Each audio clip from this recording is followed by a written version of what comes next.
நன்றியில் செல்வம் என்னும் தலைப்பின் கீழ் 10 குறளை பார்ப்போம். வைத்தான் வாய் சான்ற பெரும்பொருள் அஃதுண்ணான் செத்தான் செயக்கிடந்ததில். அடங்காத ஆசையினால் வீடு கொள்ளாத அளவுக்கு செல்வத்தை சேர்த்து வைத்து அதனை அனுபவிக்காமல் செத்துப் போகிறவனுக்கு அப்படி சேர்க்கப்பட்ட செல்வத்தினால் என்ன பயன்? பொருளானாம் எல்லாமின்றியாதிவரும் மருளானாம் மாணாப் பிறப்பு. யாருக்கும் எதுவும் கொடுக்காமல் தன்னிடமுள்ள பொருளால் எல்லாம் ஆகுமென்று அதனை விடாமல் பற்றிக் கொண்டிருப்பவன் எந்த சிறப்புமில்லாத இழிபிறப்பாவான். ஈட்டம் இவரி இசை வேண்டா ஆடவர் தோற்றம் நிலக்குப் பொறை. புகழ் விரும்பாமல் பொருள் சேர்ப்பது ஒன்றிலேயே குறிப்பாக இருப்பவர்கள் பிறந்து வாழ்வதே இந்த பூமிக்குப் பெரும் சுமையாகும். எச்சமென்றென் நென்னு கொல்லோ ஒருவரால் நச்சப்படா அதவன்.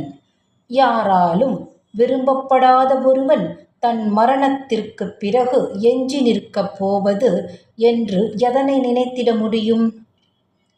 கொடுப்பதூவும் துய்ப்பதூவும் இல்லார் கடுக்கிய கோடியுண்டாயினும் இல்.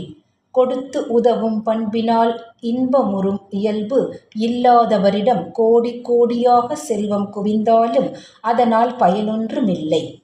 ஏதம் பெருஞ்செல்வம் தான் துவ்வான் தக்கார்கொன் றீத லியல்பிலாதான்.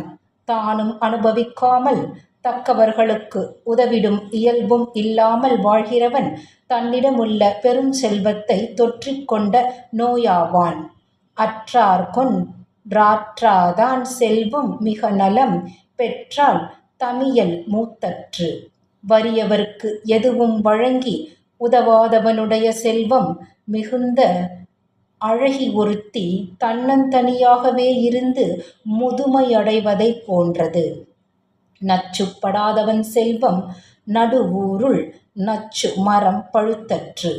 வெறுக்கப்படுகிறவரிடம் குவிந்துள்ள செல்வமும் ஊர் நடுவே நச்சு மரத்தில் காய்த்து குலுங்குகின்ற பழமும் வெவ்வேறானவையல்ல. அன்பொறி இத்தற்செற்றொ நோக்காதீட்டிய ஒன்பொருள் கொள்வார் பிறர்.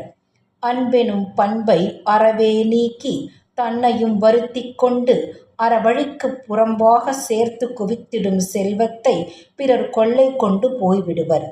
சீருடை செல்வர் சிறு துணி மாறி வரங்கூர்ந்தனைய துடைத்து.